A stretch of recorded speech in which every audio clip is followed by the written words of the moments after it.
ಹೌದು ಸರ್.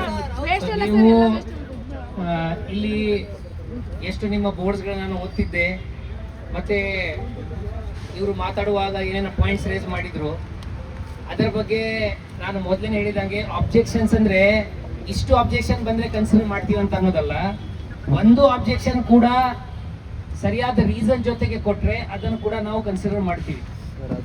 ಈಗ ಫಸ್ಟ್ ಅಂದ್ರೆ ಈ 15,000 ಏನು ಸರ್ಕಾರದಿಂದ ಅನುಮೋದನೆ ಬಂದಿದೆ ಅಷ್ಟೇ ರಿಕ್ರೂಟ್ಮೆಂಟ್ ಮಾಡಕ್ಕೆ ಈ ಹಂತದಲ್ಲಿ ಸಾಧ್ಯವಾಗುವಂಥದ್ದು ಒಂದು. ಎರಡನೇದು, ಈ ಪರೀಕ್ಷೆ ಬಗ್ಗೆ ನೀವು ಹೇಳ್ತಾ ಇದ್ರಿ ನಾವು ಡಿಸ್ಕ್ರಿಪ್ಟಿವ್ ಪ್ಯಾಟರ್ನು. ಲಾಸ್ಟ್ ಟೈಮ್ ನಾವು GPT ಎಕ್ಸಾಮಿನೇಷನ್ ಮಾಡುವಾಗ ಡಿಸ್ಕ್ರಿಪ್ಟಿವ್ ಪ್ಯಾಟರ್ನ್ ಇತ್ತು, ನಿಮ್ಗೆಲ್ಲರಿಗೂ ಗೊತ್ತಿದೆ. ಫಿಸಿಕಲ್ ಎಜುಕೇಶನ್ ಟೀಚರ್ ಇರಲಿಲ್ಲ ಸರ್. ನಾನು GPT ಬಗ್ಗೆ ಮಾತಾಡ್ತಿದ್ದೀನಿ, ಬಿ ಬಗ್ಗೆ ಮಾತಾಡ್ತೀನಿ. ನಮಗೂ ಇಟ್ಟಿದ್ದೀರಲ್ಲ ಸರ್ ಈಗ. ಒಂದು ನಿಮಿಷ ನೀವು ಮಾತಾಡ್ಬೇಕಿದ್ರೆ ನೀವು ಮೈಕ್ ತಗೊಂಡು ಮಾತಾಡಿ. ಅದು ಬೇಡ ಸರ್, GPT-ಗೂ ಬೇಡ ಅಂತ ಹೇಳಿ ನಾನು ಮಾತು ಮುಗಿಸಿದ್ದೀನಾ? ಮಾತಾಡಿ ಸರ್. ಇರಿ ಒಂದ್ ನಿಮಿಷ ಮುಗಿಸ್ಲಿ ಸರ್. ಯಾರು ಮಾತಾಡಲಿ, ಆಮೇಲೆ ಮಾತಾಡೋಣ. ಸೊ ನಿಮ್ಗೆ ಗೊತ್ತಿದಂಗೆ ನಾವು ಲಾಸ್ಟ್ ಟೈಮ್ GPT ರಿಕ್ರೂಟ್ಮೆಂಟ್ ಮಾಡುವಾಗ ಡಿಸ್ಕ್ರಿಪ್ಟಿವ್ ಎಕ್ಸಾಮಿನೇಷನ್ ಇತ್ತು. ಈಗಾಗಲೇ ಅದಕ್ಕೆ ಸಾಕಷ್ಟು ಅಬ್ಜೆಕ್ಷನ್ ಬಂದ ನಂತರ ನಾವು ಅದನ್ನು ಮರುಪರಿಶೀಲನೆ ಮಾಡ್ತಾ ಇದ್ದೀವಿ. ಅದಕ್ಕೆ ಒಂದು ಕಾರ್ಡರ್ಗೆ ಎಕ್ಸಾಮಿನೇಷನ್ ಇಡೋದು, ಇನ್ನೊಂದು ಕಾರ್ಡರ್ಗೆ ಎಕ್ಸಾಮಿನೇಷನ್ ಬಿಡುವುದಂತ ಮಾಡೋಕ್ಕೆ ಆಗಲ್ಲ. ಆದರೆ ಎಲ್ಲ ಕಾರ್ಡರ್ಸ್ಗೆ ಡಿಸ್ಕ್ರಿಪ್ಟಿವ್ ಎಕ್ಸಾಮಿನೇಷನ್ದು ಅದರದೇ ಆದ ಅಡ್ವಾಂಟೇಜಸ್ ಡಿಸ್ಅಡ್ವಾಂಟೇಜಸ್ ಇದಾವೆ. ಸೊ ಅದು ಎಲ್ಲ ಕೂಲಂಕುಷವಾಗಿ ಪರಿಶೀಲಿಸಿ ನಿಮ್ಮ ಏನ ಸಬ್ಮಿಷನ್ಸ್ ಇದಾವೆ, ಸಲ್ಲಿಕೆ ಇದೆ, ಅದನ್ನು ಪಾಸಿಟಿವ್ ಆಗಿ ಕನ್ಸಿಡರ್ ಮಾಡಲಿದ್ದೀವಿ. ಒಂದು ಅದು ಆದ ನಂತರ ನೀವು ಅದು ಮೊದಲೇ ಹೇಳಿದ್ದೀನಿ, ಅದು ಮಾಡೋಕ್ಕಾಗಲ್ಲ ಸುಮ್ಮನೆ. ನಾನು one by one cadre by cadre ಹೇಳ್ತೀನಿ. ಒಂದ್ ನಿಮಿಷ ಅವ್ರು ಫುಲ್ ಮಾತಾಡಿ ಸುಮ್ಮನೆ. ನಮ್ದೇನು ಕ್ಲಾಸಿಫಿಕೇಶನ್ ಇದೆ, ಲ್ಯಾಂಗ್ವೇಜು, ಮ್ಯಾಥಮೆಟಿಕ್ಸ್, ಸೈನ್ಸ್ ಅಂತ. ಅದನ್ನ ನೀವು ಜನರಲ್ ಆಗಿ ರಿಕ್ರೂಟ್ ಮಾಡಬೇಕು. ಮತ್ತೆ ಇಂಡಿವಿಜುವಲ್ ಸಬ್ಜೆಕ್ಟ್ ವೈಸ್ ಏನು 50% ಕ್ರೈಟೀರಿಯಾ ಇದೆ.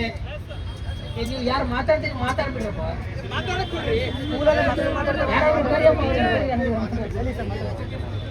ಸೊ ಅದನ್ನ ಕೂಡ ನಾವು ಪಾಸಿಟಿವ್ ಆಗಿ ಕನ್ಸಿಡರ್ ಮಾಡ್ಲಿದ್ದೀವಿ. ಅದು ಎರಡನೇದು. ಮೂರನೇದು, ನೀವು ಕೆಲವೊಂದು ಜನ ಅಸಿಸ್ಟೆಂಟ್ ಮಾಸ್ಟರ್ಸ್ ಅಲ್ಲಿ ಆಗ್ಲಿ ಅಥವಾ GPT ಅಲ್ಲಿ ಆಗ್ಲಿ ಡಿಗ್ರಿಯಲ್ಲಿ ನಾವು subject wise minimum percentage criteria ಕೇಳಿರುವಂತದ್ದಿತ್ತು. ಅದು ಕೂಡ ಅಗ್ರಿಗೇಟ್ಗೆ ನಾವು ಸ್ಟಿಕ್ ಆನ್ ಆಗೋಣ ಅಂತ ಅದರ ಬಗ್ಗೆ ಕೂಡ ಪಾಸಿಟಿವ್ ಆಗಿ ಯೋಚನೆ ಮಾಡ್ತಾ ಇದ್ದೀವಿ. ಮತ್ತೆ PE ಬಗ್ಗೆ ಮಾತಾಡ್ಬೇಕಾಗಿದ್ರೆ 1 ವರ್ಷದ CPED ಡಿಪ್ಲೊಮಾ ಯಾರ್ದಿತ್ತು ಅವರಿಗೆ ಕನ್ಸಿಡರ್ ಮಾಡಿ ಅಂತ ನೀವು ಕೇಳ್ತಾ ಇದ್ರಿ. ಸೊ ಅದು ಕೂಡ ನಾವು ಪಾಸಿಟಿವ್ ಆಗಿ ಕನ್ಸಿಡರ್ ಮಾಡೋ ಬಗ್ಗೆ ಯೋಚನೆ ಮಾಡ್ತಾ ಇದ್ದೀವಿ. ಮತ್ತೆ ಹೇಳ್ತೀನಿ, ಈಗ BCom ಬಗ್ಗೆ ನಿಮ್ಗೆ ಎಲ್ಲರಿಗೆ ಗೊತ್ತಿದೆ. ನೀವು ಕೆಲವೊಂದು ಜನ ಹೇಳ್ತಾ ಇದ್ರಿ ನಮ್ಗೆ ಗೆಸ್ಟ್ ಟೀಚರ್ ಯಾಕೆ ತಗೊಂಡ್ರಿ, ನಮ್ಗೆ TET ಯಾಕೆ ಬರ್ಲಿಕ್ಕೆ ಬಿಟ್ರಿ, ಮತ್ತೆ ನಮ್ಗೆ BEd ಯಾಕೆ ಮಾಡ್ಲಿಕ್ಕೆ ಅವಕಾಶ ಕೊಡ್ತಾ ಇದ್ರಿ. ಮತ್ತೆ ಅದಕ್ಕೆ ಕೆಲವೊಂದು ಜನ ಹೇಳ್ತಾ ಇದ್ದಾರೆ ಅದಕ್ಕೆ ಕೋರ್ಟ್ ಆರ್ಡರ್ ಇದೆ. ಕೋರ್ಟ್ ಆರ್ಡರು ಒಂದು ಸಿಂಗಲ್ ಕೇಸಲ್ಲಿ ಇರುವಂತದ್ದು, ಅದನ್ನ ಡೀಟೇಲ್ ಆಗಿ ನೋಡಿದ್ದೀವಿ. ನಾನು ಆವಾಗನೇ ಹೇಳಿದ್ದೆ ಕೋರ್ಟ್ ಆರ್ಡರ್ ಸಿಂಗಲ್ ಪರ್ಸನ್ಗೆ ಇತ್ತು. ಮತ್ತೆ ಈ BCom ಅಲ್ಲಿ ನೀವು ಗ್ರಾಜ್ಯುಯೇಷನ್ ಮಾಡುವಾಗ, ಯಾಕೆಂದ್ರೆ ನಮ್ಮ ಕೆಲವೊಂದು ಯೂನಿವರ್ಸಿಟೀಸ್ ಅಲ್ಲಿ ಬೇರೆ ಬೇರೆ ಸಬ್ಜೆಕ್ಟ್ ಜೊತೆಗೆ ನೀವು ಕಾಂಬಿನೇಷನ್ ಮಾಡಿಕೊಂಡು ನೀವು BCom ಅಲ್ಲಿ ಓದುವ ಸಾಧ್ಯತೆಗಳಿದಾವೆ. ಜನರಲಿ ಅಂಡರ್ಸ್ಟ್ಯಾಂಡಿಂಗ್ ಏನಿದೆ ಅಂದ್ರೆ ಅಕೌಂಟೆನ್ಸಿ ಆಗಲಿ ಮ್ಯಾಥಮೆಟಿಕ್ಸ್ ಆಗಲಿ ನೀವು ಓದಿರ್ತೀರಿ ಅಂತ ಅನ್ನೋದು. ನೀವು ಒಂದು ವೇಳೆ ಈಗ ಸದ್ಯಕ್ಕೆ ಅದ್ರ ಬಗ್ಗೆ ಇನ್ನೂ ನಾವು ಯೋಚನೆ ಮಾಡ್ತಾ ಇದ್ದೀವಿ. ಬಟ್ ಆಸ್ ಆನ್ ಟುಡೇ ಹೇಳ್ಬಿಡ್ತೀನಿ ನಾನು, ಇವತ್ತಿನ ನಾವು ಮಾಡಿರ್ತಕ್ಕಂಥ ಯೋಚನೆ ಪ್ರಕಾರ ನೀವು BCom ಅಲ್ಲಿ ನಾವು ಕೊಟ್ಟಿರ್ತಕ್ಕಂಥ ಸಬ್ಜೆಕ್ಟ್ಸ್ ಅಲ್ಲಿ ಏನು ಸಬ್ಜೆಕ್ಟ್ಸ್ ನಾವು ಕೊಟ್ಟಿದ್ದೀವಿ ಆ ಸಬ್ಜೆಕ್ಟ್ಸ್ ಅನ್ನು ಸ್ವಲ್ಪ ಇನ್ನೂ ಅಡಿಷನಲ್ ಸಬ್ಜೆಕ್ಟ್ಸ್ ಅಲ್ಲಿ ಸೇರಿಸಲಿಕ್ಕೆ ನಾವು ಪ್ಲಾನ್ ಮಾಡ್ತಾ ಇದ್ದೀವಿ. ಅಷ್ಟು ಕನಿಷ್ಠ ಸಬ್ಜೆಕ್ಟ್ಸ್ ನೀವು ಓದಿರೋದಿದ್ರೆ BCom ಅವ್ರಿಗೆ ಕೂಡ ನಾವು ಅವಕಾಶ ಮಾಡಿ ಕೊಡ್ಲಿದ್ದೀವಿ.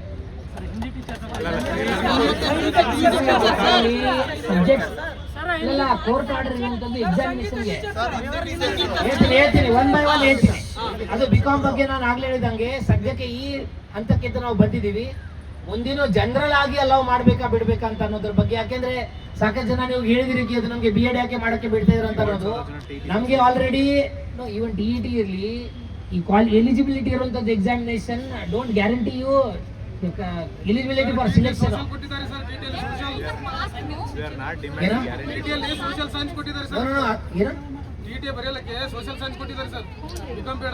ಅದು ಟಿ ಯಾವ ಸಿಲೆಬಸ್ ಇತ್ತು ಅಲ್ಲಿ ಯಾಕೆ ಬಿಟ್ರಿ?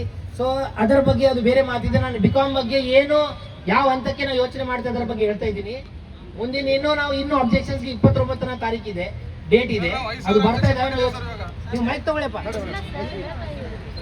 ಫುಲ್ ಅವ್ರು ಮಾತಾಡಿ ಆಗ್ಲೇ ಫಸ್ಟ್ ಪಾಯಿಂಟ್ ಅಲ್ಲಿ ಹೇಳ್ಬಿಟ್ಟಿನಿ. 15,000 ಏನು ಅಪ್ರೂವಲ್ ಬಂದಿದೆ, ಅದು ಕಾರ್ಡರ್ ವೈಸ್ ಬಂದಿರೋ ಅಪ್ರೂವಲ್ ಇದೆ. ಸದ್ಯಕ್ಕೆ ಸಂಗೀತ ಶಿಕ್ಷಕರಾಗ್ಲಿ, ಚಿತ್ರಕಲಾ ಶಿಕ್ಷಕರಾಗ್ಲಿ, ಈ ಬೇರೆ ಬೇರೆ ಆರ್ಟ್ಸ್ ಗಳ ಶಿಕ್ಷಕರದು ಅದರಲ್ಲಿ ಅನುಮೋದನೆ ಇಲ್ಲ. ಇದರ ಬಗ್ಗೆ ಮಾತಾಡ್ತೀನಿ. ಈಗ ಇರೋದ್ರ ಬಗ್ಗೆ ಸದ್ಯಕ್ಕೆ ಇರುವಂತದ್ರಲ್ಲಿ ಅದಕ್ಕೆ ಅನುಮೋದನೆ ಇಲ್ಲ.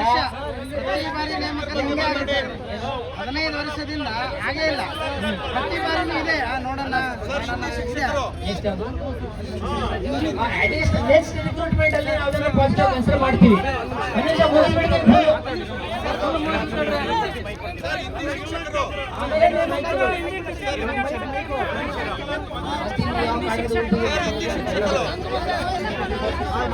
ದೈಹಿಕ ಶಿಕ್ಷಣದ ಬಗ್ಗೆ ಆಲ್ರೆಡಿ ಹೇಳ್ತೀನಿ. CPED 1 ಇಯರ್ ಏನು ಕೋರ್ಸ್ ಇದೆ, ಅದು ನಾವು ಈಗ ಏಜ್ ಲಿಮಿಟ್ ಬಗ್ಗೆ ನೀವು ಕೇಳಿದ್ರಿ. ಸರ್, ಈಗ ನೀವು C&R ರೂಲ್ ಅಲ್ಲಿ ಸೆಲೆಕ್ಷನ್ ಕ್ರೈಟೀರಿಯಾ CET 85%, ಡಿಗ್ರಿ 13%, 2% ಅಂತ ಮಾಡಿದ್ದೀರಾ. ಆದ್ರೆ ನಮ್ಮ ವೃತ್ತಿಲಿ ಏನಾಗಿದೆ ಅಂದ್ರೆ, ನಾವು ಡಿಗ್ರಿಲಿ ಏನ್ ಕಲಿತೀವಲ್ಲ ವಿಷಯಗಳು, ಅದನ್ನ ಇಟ್ಕೊಂಡು ನಾವು ಮಕ್ಳಿಗೆ ಬೋಧಿಸಕ್ಕಾಗಲ್ಲ ಸರ್. ಯಾಕೆಂದ್ರೆ ನಾವು ಕಲಿತಕ್ಕಂಥದ್ದು ಫಿಸಿಕಲ್ ಎಜುಕೇಶನ್ ಡಿಪಾರ್ಟ್ಮೆಂಟ್ ಇಂದ. ನಮ್ಮ ಡಿಪಾರ್ಟ್ಮೆಂಟ್ ಪರ್ಸೆಂಟೇಜ್ ಕೊಡಿ. ಡಿಗ್ರಿ ನಮ್ಗೆ ಅವಶ್ಯಕತೆ ಇಲ್ಲ. ಡಿಗ್ರಿ ಇರ್ತಕ್ಕಂಥ ವಿಷಯ ಸಾರಾಂಶ B.Ed ಮಕ್ಕಳಲ್ಲಿ B.Ed ಅಲ್ಲಿ ಏನ್ ಇರ್ತದೋ ಡಿಗ್ರಿ ಓದಿರ್ತಕ್ಕಂಥ ಅದರ ಬಗ್ಗೆ ಯೋಚನೆ ಕೊಡಿ ಸರ್. ಅದರ ಬಗ್ಗೆ ಯೋಚನೆ ಪ್ರೊಫೆಷನಲ್ ಕೋರ್ಸಸ್ ಈಗ ಅದಕ್ಕೆ ಉತ್ತರ ಕೊಡಲ್ಲ. ಕೊಡಿ ಸರ್. ನಾವು ಇದನ್ನು ಈ ರೇಷೋ ಏನ್ ಇಟ್ಟಿದೀವಿ, ಆ ರೇಷೋ ಇಡುವಾಗ ಈಗ ಸದ್ಯಕ್ಕೆ ಈಗ ನಿಮ್ಗೆ ಗೊತ್ತಿದೆ, ನೀವು ಬೇರೆ ಬೇರೆ ಕಾಲೇಜಿಂದ, ಬೇರೆ ಬೇರೆ ಯೂನಿವರ್ಸಿಟಿಯಿಂದ ಈ ಎಲ್ಲಾ ರೀತಿಯ ಕೋರ್ಸ್ಗಳು ಮಾಡಿರ್ತೀರಿ. ಆ ಕೋರ್ಸಿನ ನೀವು ನಿಮ್ಮ ಟೀಚಿಂಗ್ ಅಲ್ಲಿ ಎಷ್ಟು ಪ್ರಮಾಣದಲ್ಲಿ ಯೂಸ್ ಆಗುತ್ತದೆ, ನೀವು ಮೆಥಡಾಲಜಿಯನ್ನು ಕಲಿತಿರ್ತೀರಿ, ಅದರದ್ದು ಎಷ್ಟು ಯೂಸ್ ಆಗಿರುತ್ತದೆ, ಮತ್ತೆ ಈಗ ನಾವು ಯಾವ ಮಟ್ಟಕ್ಕೆ ಲೆವೆಲ್ ಪ್ಲೇಯಿಂಗ್ ಫೀಲ್ಡ್ ಕ್ರಿಯೇಟ್ ಮಾಡಬೇಕಾಗ್ತದೆ, ಅದು ಎಲ್ಲ ಗಮನದಲ್ಲಿ ಇಟ್ಕೊಂಡು ಇಟ್ಟಿರೋದು ಪ್ರಪೋಸಲ್. ಇದು ಉತ್ತರ ನಾವು ವಾದ ಮಾಡಕ್ಕಾಗಲ್ಲ.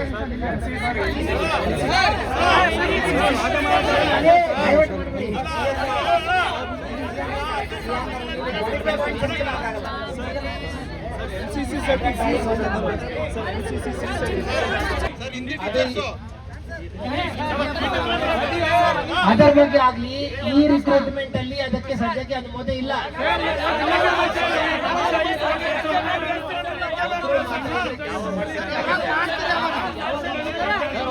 ಒಬ್ಬರು ಮಾತಾಡಿ. ಹಿಂಗೆ ಹೇಳ್ತಾನೆ 15 ವರ್ಷ ಆಯ್ತು. ಮುಂದೆ ಅದು ನಾನು ನನ್ನ ಮಟ್ಟದಲ್ಲಿ ಅದರ ಉತ್ತರ ಕೊಡಕ್ಕಾಗಲ್ಲ. ಬೇಕಾದ್ರೆ ನಿಮಗೆ ನೀವು ಆಲ್ರೆಡಿ ನೀವು ಸಾಕಷ್ಟು ಜನ ನನಗೆ ರೈಟಿಂಗ್ ಅಲ್ಲಿ ಕೊಟ್ಟಿದ್ದೀರಿ, ಅದಕ್ಕೆ ನಾವು ರೈಟಿಂಗ್ ಅಲ್ಲಿ ಉತ್ತರ ಕೊಡ್ತೀವಿ.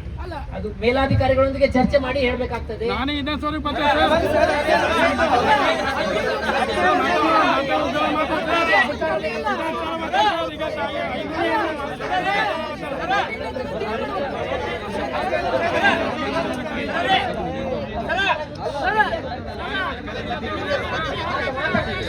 ಈಗ ನಿಮ್ಮ ಏನು ಬೇಡಿಕೆ ಇದೆ